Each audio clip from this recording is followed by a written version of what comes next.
अस्सलामुअलैकुम my social media family. उम्मीद करती हूँ कि आप सब लोग हिफ्ज़ व अमान के साथ होंगे। खुशबाश का लफ्ज़ जो है ना वो आजकल जायज़ इसलिए नहीं है कि मुल्क के जो हालात हैं बहुत ज़्यादा ख़राब हो गए हैं। मामलात जो हैं वो अनारकी की तरफ इस हद तक बढ़ गए हैं जिसकी पेशगोई मैं पहले भी अपने व्लॉग्स में करती रही हूँ। अनफॉर्चुनेटली मुझे इस बात का इंतहाई दुख है कि सोशल मीडिया एक ऐसा प्लेटफॉर्म था जहाँ पर टेलीविज़न से भी पहले चीज़ें और ख़बरें आप तक पहुँचती थीं। लेकिन अनफॉर्चुनेटली कुछ यूट्यूबर्स ने अपने व्यूज़ लेने के लिए मिलियन मिलियन व्यूज़ तो ले लिए, लेकिन आप लोगों को बस सब ओके है की खबर दी। उन्होंने आपको ये बताया कि बस खान साहब आने वाले हैं, सब कुछ ठीक है और कुछ भी गलत नहीं है, और बस खान साहब ये कर देंगे और वो कर देंगे। और इस तरह के जो लोग होते हैं ना वो दोस्तों से बढ़कर दुश्मन इसलिए होते हैं कि वो अपने ही दोस्तों को फंसवा देते हैं। आज के वीडियो का इससे पहले कि मैं स्टार्ट करूं, सबसे पहले रन डाउन आपके साथ शेयर कर लूं जिसमें मैं आपको बताऊं कि किस हद तक खतरनाक मामलात हैं, उसका आपको अंदाज़ा हो जाए। इस वक्त जो हाजिर सर्विस यानी कि हमारी जो आर्मी है, जो हमारी इस्टेब्लिशमेंट है, जो हमारी फ़िज़ाइया है, या जो हमारे जितने भी इदारे हैं, उनकी टक्कर हो रही है हमारे तमाम रिटायर्ड फ़ौजियों के साथ जो कि वेटरन्स हैं। और वेटरन्स के नाम से उन्होंने अपनी एक तंजीम भी बना रखी है, और अब जो छापे पड़ रहे हैं उसका वीडियो भी मैं आपको दिखाऊंगी और आपको अंदाज़ा हो सकेगा हमारे मुल्क में क्या हो रहा है और क्या होने जा रहा है। दूसरे नंबर पे मैं आज के वीडियो में आपको बताऊंगी कि इस बात में कितनी सदाकत है कि इमरान खान साहब जो हैं वो ईद के बाद गिरफ्तार होने जा रहे हैं, और जो मुकदमात है उनके बारे में मैं पहले ही आपको बता चुकी हूँ, तफसील बताऊंगी। तीसरे नंबर पे आपको बताऊंगी लोग इस कदर गुस्से में हैं, इस कदर टॉक्सिक हो चुके हैं लोग कि उन्होंने जनाब एक चौक के अंदर मुजाहरा किया है। उस चौक में उन्होंने जितने भी हमारे सियासतदान हैं उनको शैतान लिखकर वहाँ पर जूते मारे हैं, और वो वीडियो भी मैं आपको दिखाऊंगी सबूत के तौर पे। आज ही के वीडियो में आपको कुछ प्ले कार्ड्स के बारे में बताऊंगी जैसे कि मैं पिछले काफ़ी दिनों से आपको दिखाती आ रही हूँ। आज ही के वीडियो में मैं आपको कुछ ट्वीट्स के बारे में बताऊंगी जो मरियम नवाज़ ने किया है, इफ़त उमर एक एक्ट्रेस है उन्होंने किया है, एक सहाफ़ी हैं जी सैयद तलत हुसैन उन्होंने किया है। उन्होंने क्या गंभीर बातें की हैं उसके बारे में बताऊंगी। आज ही की वीडियो में आपको बताऊंगी कि नवाज शरीफ साहब जो हैं उन्होंने अब क्या ऐलान किया है बड़ा इमरान खान के बारे में, और आने वाले दिनों में इमरान खान साहब के लिए कितनी बड़ी मुश्किलात होने वाली हैं। और सबसे बढ़कर आज ही की वीडियो में आपको ये बताने जा रही हूँ कि इमरान खान के कौन से वो करीबी वज़रा हैं। बहुत सारे लोगों ने मुझे कहा था कि आपने कहा था कि जी उनके साथी उनके वजीर उनको छोड़ के भाग जाएंगे, अभी तक तो कोई नहीं भागा। तो वो भी मैं आपको बताऊंगी कि कौन कौन से भाग चुके हैं और कौन कौन से लाइन में लगे हुए हैं। और आज ही की वीडियो में ये भी बताऊंगी कि ईसीएल से तकरीबन 100 लोगों के नाम निकाल दिए गए हैं। तो चलिए शुरू करते हैं पहली खबर से, लेकिन उससे पहले हमेशा की तरह एक रिक्वेस्ट ये है, अगर अब तक आपने मेरे चैनल को सब्सक्राइब नहीं किया तो इस शर्त पे और इसलिए कर लीजिए कि चाहे किसी को गलत लगे चाहे किसी को सही लगे, मैं हमेशा सच बोलती रहूंगी। जो खबर होगी जैसे होगी एज इट इज़ आपको पहुंचाऊंगी। तो चलिए जनाब, सबसे पहले हम लोग ये शुरू करते हैं कि चलिए मुझे अक्सर लोग कहते हैं कि जी आप ऑपोजिशन पे अब तनकीद कर रही हैं, आप मौजूदा गवर्नमेंट के गलत काम क्यों नहीं बताती। तो सबसे पहले इनके गलत काम से शुरू कर लेते हैं। मिफ्ता इस्माइल जो हैं वो IMF गए हैं। सबसे पहले तो मैं लोगों को एक बैड न्यूज़ ये सुना दूं कि आप लोगों के ऊपर अब महंगाई का पहाड़ गिरने वाला है, बिजली महंगी होने वाली है और पेट्रोल महंगा होने वाला है। और ये क्यों महंगा होने वाला है? क्योंकि IMF ने ये शर्त रखी है मिफ्ता इस्माइल के आगे कि हम आपके साथ जो प्रोग्राम अपना मुअत्तल किया था उसको तभी बहाल करेंगे जबकि आप ये दोनों चीज़ें महंगी करेंगे। मुझे आज वाकई वो वाली बात याद आई शहबाज शरीफ वाली कि बैगर्स कांट बी चूजर्स, कि वही बात है कि अगर मिफ्ता इस्माइल उनको ठुड्डा मार के आ जाते और कहते कि हाँ भाई अपने पैसे अपने पास रखो, हम तो खुद कफील कौम है, हम तुम लोगों के पैसों के मोहताज नहीं है, तो अगर वो आ जाते तो फिर उसके बाद अगले दिन से हमारे मुल्क का क्या होता। तो अल्लाह ताला अल्लाह खैर करे, अल्लाह करे कि हमारा मुल्क इतना स्ट्रांग हो जाए मईशत के लिहाज से और हर लिहाज से कि हम ये कह सकें, हमें ये ना कहना पड़े कि बैगर्स कांट बी चूजर्स, हमें ये कहना पड़े कि हम लात मारते हैं आपके पैसों के ऊपर। लेकिन अनफॉर्चुनेटली इस वक्त IMF के अंडर है सब कुछ और उनकी शर्तें माननी पड़ रही हैं। दूसरा मैं कंडेम करना चाहूँगी मिफ्ता इस्माइल के बयान को जो कि उन्होंने वहाँ जाकर दिया है। उस बयान में उन्होंने इमरान खान को मिलाइन करने के लिए ये तक कह दिया कि वो तालिबान जैसी सोच रखते हैं। और क्या कहा जरा सुनिए। Confidence motion, uh, and uh, and so there was a movement going on. Imran Khan, the former prime minister, essentially then started talking about some Quranic verses, just called Amr bil Maruf and Nahi anil Munkar, meaning that this is promotion of virtue and prevention of vices. Somehow that we were the standard bearers of vice, and he was somehow the standard bearer of virtue. That, by the way, for reference, was also a line that Taliban used in the previous incarnation. They had a ministry of that name. But we जी, तो आप लोगों ने सुन लिया। अब हम चलते हैं जी अगली खबरों की तरफ। तो सबसे पहले मैंने आपको एक पिछले व्लॉग्स में बताया था कि इमरान खान जो हैं वो आने वाले वक्त में अकेले रह जाएंगे, कोई वजीर मशीर उनका साथ नहीं देगा, सब मुफाद परस्तों का टोला था। अनफॉर्चुनेटली यही वो उनकी नालायक टीम थी जिसने उनको मरवाया है। अब जनाब मैं आपको बता दूं कि शहजाद अकबर जो हैं वो भाग चुके हैं, मफरूर हो चुके हैं। दूसरे नंबर पे खुसरो बख्तियार हैं, वो भाग चुके हैं। शेख रशीद जो थे ना वो सिर्फ बाहर, पंजाबी में कहते हैं गेड़ा लगाने, यानी चक्कर लगाने गए थे और फिर वापस आ गए हैं उम्र का बहाना करके। लेकिन आने वाले दिनों में आप देखेंगे कि सबसे पहले शेख रशीद भागेंगे। आपको शायद उनका एक पुराना बयान याद होगा जिसमें उन्होंने कहा था कि हमारे मुल्क के हालात ख़राब हो गए थे, हमें लग रहा था कि शायद वॉर हो जाएगी दोनों मुल्कों में, तो सबसे पहले जब मुझे पता चला मेरी टांगें कांप रही थी, मैं भाग गया। लेकिन फिलहाल अभी वो ना सिर्फ हालात देख रहे हैं, ये मैं आपको बता दूं। उसके बाद फराह खान के बारे में ऑलरेडी आप लोग जानते हैं कि वो भाग चुकी हैं, मफरूर हैं और वो केसेस का सामना जो आने वाले दिनों में उनको करना पड़ेगा। उसमें बुशरा बीबी बहुत बुरे तरीके से, जो कि एक्स खातून अव्वल हैं, बहुत बुरे तरीके से फंसने वाली हैं।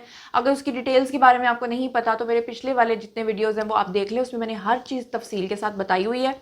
और उसके बाद अब जो तहरीक इंसाफ के एक MP हैं जिनका नाम है जी फैसल जमान, वो एक हॉस्टल में रह रहे थे काफ़ी दिनों से और वो वहाँ से भाग चुके हैं। FIA को आगाह कर दिया गया है और उनके खिलाफ एक तहकीकाती कमेटी भी बना दी गई है। उसकी वजह यह है कि 2 अफराद के कत्ल में जो है ना ये नामजद भी थे, जिसमें एक ताहिर इकबाल थे और दूसरे गुलनवाज थे।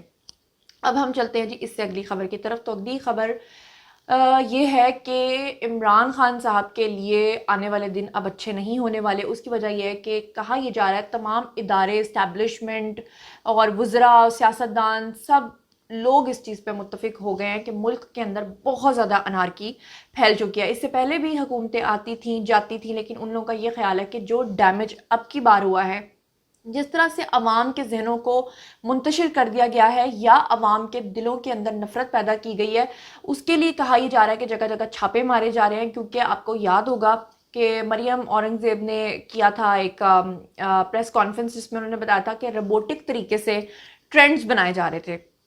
उस सिलसिले में आपको ये भी याद होगा कि मैंने आपको बताया था कि जो हमारे आर्मी चीफ हैं उनकी एक मुलाकात हुई थी लाहौर में जितने भी रिटायर्ड फ़ौजी अफसरान हैं उनके साथ। उसकी वजह यह है कि रिटायर्ड फ़ौजी अफसरान की जो बेगमात हैं उनका जो झुकाव है वो इमरान खान की तरफ था। तो जिस दिन इमरान खान की हुकूमत ख़त्म हुई तो सुनने में आया है मेरे सोर्सेज के थ्रू कि वो जो बेगमात थी उन्होंने अपने शोहरों से कहा कि नहीं जी ये तो हम बर्दाश्त नहीं कर सकते, क्योंकि हमने हमेशा हमेशा के लिए इमरान खान को प्राइम मिनिस्टर देखना है, कभी भी हम नहीं चाहते कि कोई और आके कुर्सी पे बैठे। तमाम जितने भी रिटायर्ड अफसरान थे उनकी एक जनाब अली एक तंजीम भी है जिसका नाम उन्होंने रखा हुआ है वेटरन्स। अब ये जो वेटरन हजरात इन सब ने मिलकर जो हमारे आर्मी चीफ हैं जनरल बाजवा, उनसे बहुत कड़े सवाल पूछे, लेकिन फाइनली एंड तक रिपोर्ट्स ये आई थी कि सब सवालों के जवाब देने के बाद सब लोगों ने एंड पे क्लैप किया था और कहा था कि हम आपकी बातों से बिल्कुल राज़ी हो गए, जो आपने बताया बिल्कुल ऐसा ही है। लेकिन फिर कुछ दिन गुजरे और उसके बाद जितने भी वेटरन्स हैं, रिटायर्ड फौजी अफसरान हैं, उन्होंने भी इलेक्शंस के मुतालबात करना शुरू कर दिए। जबकि आप सब लोग जानते हैं, जो लोग भी इस वक्त देख रहे हैं, 1 साल से पहले इलेक्शंस नहीं हो सकते, ना होने हैं। आप देख लीजिएगा ऐसा ही होगा, ये मैं आपको कह रही हूँ। जितने भी लोग व्यूज़ की खातिर आपका दिल रखने के लिए आपको ये बातें करते हैं उन्हें करने दें। मैं आपको जो कह रही हूँ आप नोट कर लें कि 1 साल से पहले इलेक्शंस नहीं होने। अब जनाब क्या है कि मैं आपको कुछ प्लेकार्ड्स दिखाना चाहती हूँ और मैं आपको कुछ वीडियोस दिखाना चाहती हूँ सबूतों के तौर पे। इससे पहले भी मैंने आपको दिखाए थे, बहुत सारे लोगों ने कहा नहीं ये झूठ होगा, ये झूठ होगा। आखिर झूठ कितना हो सकता है? और अब उसकी इंतहा हो गई है। और अब क्या हो रहा है कि जी हमारी जो एजेंसीज़ हैं ऑब्वियसली वो छापे मार रही हैं, लोगों को पकड़ रही हैं, उसमें वो रिटायर्ड अफसरान के घरों में भी जा रही हैं। जी हाँ, वो वीडियो मैं आपको ज़रूर दिखाऊंगी, लेकिन उससे पहले मैं आपको कुछ चीज़ें यहाँ पर बताना चाहती हूँ। इस वक्त आपके सामने एक आ रहा होगा स्क्रीनशॉट आ रहा होगा जिसके ऊपर अल्लाह माफ़ करे बहुत गंदी गाली लिखकर ऊपर लिखा हुआ है कि पाकिस्तान की अदलिया की औकात किसी डैश मतलब गाली, और फिर उसके आगे लिखा है कि घुंघरुओं से ज़्यादा नहीं है। ये बहुत ही जो घटिया किस्म के यानी कैंपेन है वो इस वक्त चलाई जा रही है। अच्छा जी, उसके बाद मैं आपको बताऊं कि आप ज़रा नोटिस करें दूसरे नंबर पे जो आपके सामने आ रही है उस पर सुप्रीम कोर्ट की तस्वीर लगा के ऊपर लिखा हुआ है कि गाहक तगड़ा हो तो तवाइफ रात के 12 बजे भी नाचने के लिए तैयार हो जाती है। और फिर सुप्रीम कोर्ट के ऊपर $1 शॉप जो है वो यहाँ तक लिख दिया गया। यानी अंदाज़ा कर लें कि लोग किस हद तक टॉक्सिक हो चुके हैं, सोशल मीडिया पे किस किस तरह की कैंपेन्स चल रही हैं। ये बताना आपको इसलिए ज़रूरी है कि मैंने अभी आपको एक बड़े ज़रूरी 2 वीडियोज़ दिखाने हैं। उसके बाद जनाब एक और आप देख सकते हैं, उसके ऊपर लिखा हुआ है मुंतखब हुकूमत का तख्ता उलटने का मुनफरिद तरीका, और नीचे लिखा है तारीख याद रखेगी कि अमरीकी खत पे लेट जाने वाले सिपा सलार ने 154 नशिस्तों वाली मुंतखब हुकूमत का तख्ता उलट कर 84 नशिस्तों वाली पार्टी को इक़्तिदार पर बिठाया। लेकिन यहाँ पर प्लीज़ मेरा काम है सच बोलना। मैं यहाँ पर आप लोगों से बड़ी आजिज़ी के साथ ये कहना चाहती हूँ कि पिछली जब गवर्नमेंट थी, जब उस वक्त PMLN को सारे वोट पड़े थे, सारी पार्टीज़ के वोट ज़्यादा थे, उस वक्त इमरान खान साहब की जो नशिस्तें थी वो बहुत कम थी। लेकिन उस वक्त जब इस्टेब्लिशमेंट ने बीच में मुदाखलत की थी, जिसको आप मुदाखलत का लफ्ज़ कहते हैं, उस वक्त फिर उनको जितवाया गया था। उस वक्त सबके लिए वही इस्टेब्लिशमेंट जो है वो हीरो थी। लेकिन आज वही इस्टेब्लिशमेंट को जनाब गालियाँ पड़ रही हैं। लेकिन वही बात है फिर कि आपने जो अपने हाथों से बोया होता है वही आपने काटना होता है। फिर आगे जनाब मैं आपको एक और दिखा रही हूँ जिसके ऊपर लिखा हुआ है वेल इन्फॉर्म्ड हूँ इसीलिए यहाँ आया हूँ। ये क्यों लिखा है? इसकी वजह यह है कि आपको याद होगा कि जिस दिन DGISPR ने प्रेस ब्रीफिंग की थी उसमें उन्होंने बताया था कि youth were not well informed, यानी कि यूथ को कुछ भी पता नहीं था, वो वेल इन्फॉर्म्ड नहीं थी। उसी के ऊपर उस बंदे ने लिखा है कि जी वेल इन्फॉर्म्ड हूँ इसीलिए यहाँ आया हूँ, यानी कि धरनों में आ रहा हूँ मैं। उसके बाद एक और आप देखेंगे उसके ऊपर भी यही बात लिखी है, we are not ill informed, DGISPR hashtag तक यूज़ किया है। अच्छा, फिर उसके बाद इमरान खान जो एंकर पर्सन है उनके नाम से ट्विटर के ऊपर एक आईडी है, मुझे नहीं पता कि ये ओरिजिनल है या नहीं क्योंकि इसके ऊपर वेरीफाइड ये अकाउंट मुझे नहीं लग रहा। लेकिन बहरहाल लिखा जा रहा है कि एक 1 लानत ऑन दीज ट्रेटर्स, यानी कि लानत के लिए उन्होंने जो है ना जहांगीर तरीन, अलीम खान और जो आमिर लियाकत हैं उनकी तस्वीर बनाई है, जो कि एक इंतहाई शर्मनाक बात है। और मुझे बहुत शर्म आ रही है कि इस तरह की चीज़ें सोशल मीडिया के ऊपर बहुत ज़्यादा चल रही हैं। और इसी के चलते हुए जो एजेंसीज़ हैं वो इस वक्त मार रही हैं छापे। अब छापे की एक वीडियो इस वक्त वायरल हो रही है और मैं चाहूँगी कि वो वीडियो आप लोग देखें जिसमें कि एक वेटरन जो हैं आर्मी ऑफिसर, उनके घर पे कहा यह जा रहा है कि मुबैना तौर पे कि FIA वाले हैं या इंटेलिजेंस वाले हैं वो आए हैं छापा मारने के लिए। लेकिन वो खातून जो हैं वो जिस तरह से बोल रही हैं उसको ज़ाहिर बात है PTI के जो सपोर्टर्स हैं वो ज़्यादा सपोर्ट कर रहे हैं। लेकिन आने वाले दिनों में आप देखेंगे कि हालात बहुत ज़्यादा अनारकी की तरफ जाएंगे। उसकी वजह यह है कि इमरान खान साहब ने अब जो कॉल दी है इस्लामाबाद के लिए कि सब लोग काफ़िला इकट्ठा हो जाए, उसकी वजह यह है कि इस वक्त जो हमारी एजेंसीज़ के पास जो खुफिया मालूमात है उसके मुताबिक ये है कि इमरान खान साहब जो है वो आराम से नहीं मानेंगे। और जब वो लोगों को इकट्ठा कर लेंगे, क्योंकि उनको इस बात का पूरा कॉन्फिडेंस है कि अवाम उनके साथ है, तो ज़ाहिरी बात है कि अगर वो 126 दिन का धरना दे सकते हैं तो लोगों ने यहाँ तक कहा है कि हम टैंक्स के नीचे लेट जाएंगे। अब मुझे बताएं वहाँ टैंक कहाँ से आएंगे? मतलब उनका ये था कहने का कि हम आर्मी से भी लड़ेंगे, हम हर एक से लड़ेंगे, हम मरने को तैयार है। तो ये जो मरने, कटने और लड़ने का सिलसिला अब आप देखेंगे शुरू होने वाला है, वो बहुत ख़तरनाक है। लेकिन उससे पहले ज़रा ये वीडियो देख लें जो कि एक खातून है, उनके घर पे एजेंसीज आती हैं और वो घर पे जो उनके होते हैं मर्द हजरात वो वीडियो कैप्चर करके इस वक्त सोशल मीडिया पर उसको भी वायरल कर चुके हैं। ज़रा देखिए। ऑन तो नहीं हो रहा। ठीक है।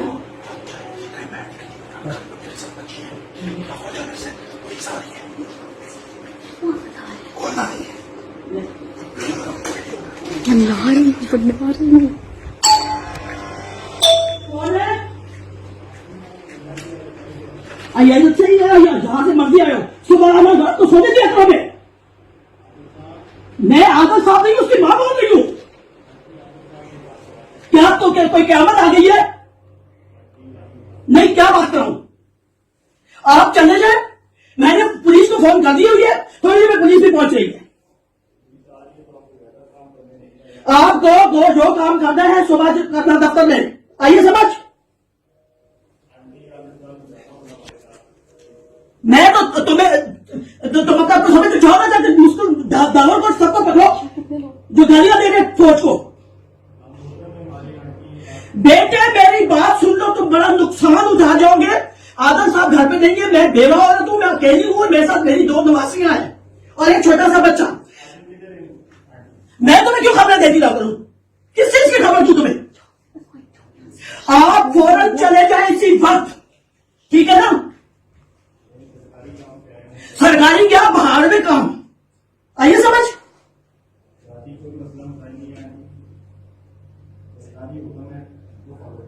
और हुक्म को जाके मुस्लिम डावर को पकड़ो, मरियम नवाज को पकड़ो जो चौकों पे खड़े होकर फौज को गालियां देती है और हमारा खून जलाती है। जाओ इस वक्त सब उनको पकड़ लो। इसमें क्या बिगाड़ा है तुम्हारा अदल ने? कहां चले, कहां चले? सीनियर क्या बाहर में सीनियर की अपना बात करती है।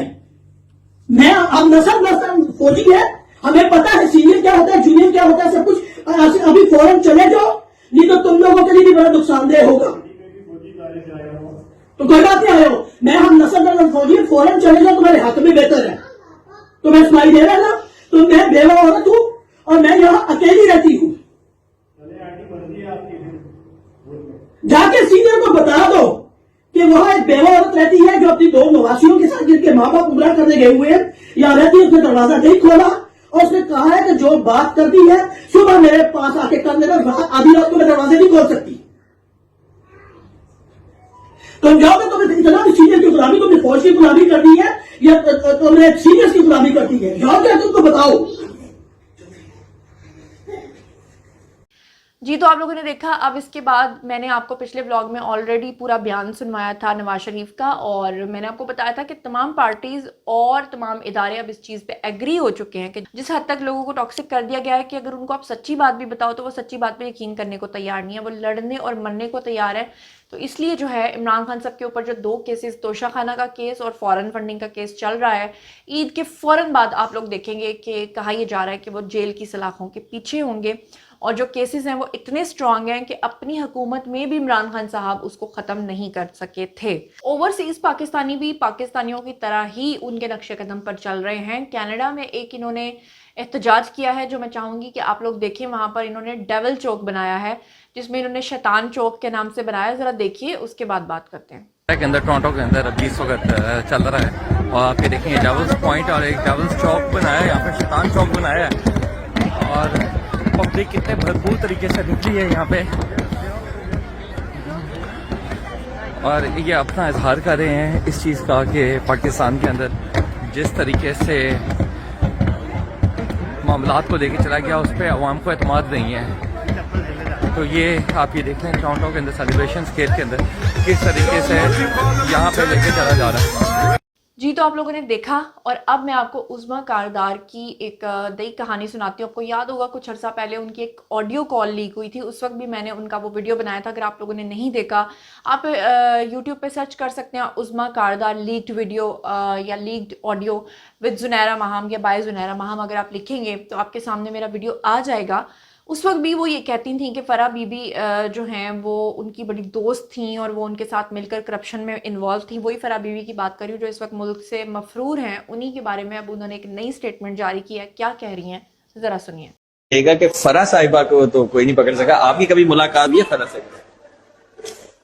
4 साल से आप तस्वीरें देख रहे हैं फरा की। किसके साथ थी वो? तो मेरे साथ थी तस्वीरें, या किसी पीटीआई के वर्कर के साथ थी तस्वीरें? किसके साथ थी तस्वीरें? आपको नहीं पता? फरा साहिबा हैं कौन? कभी आप मिली हैं उनसे? कुछ समझ रहे थे, सब ये कह रहे हैं कि वो वजीर आला पंजाब थी उस्मान बुज़दार साहब। 4 साल से हम देख रहे हैं कि बुशरा बीबी की एक ही दोस्त थी जो कि 24 घंटे उनके साथ रहती थी। जहां वो जाती थी उनके साथ फरा खान होती थी।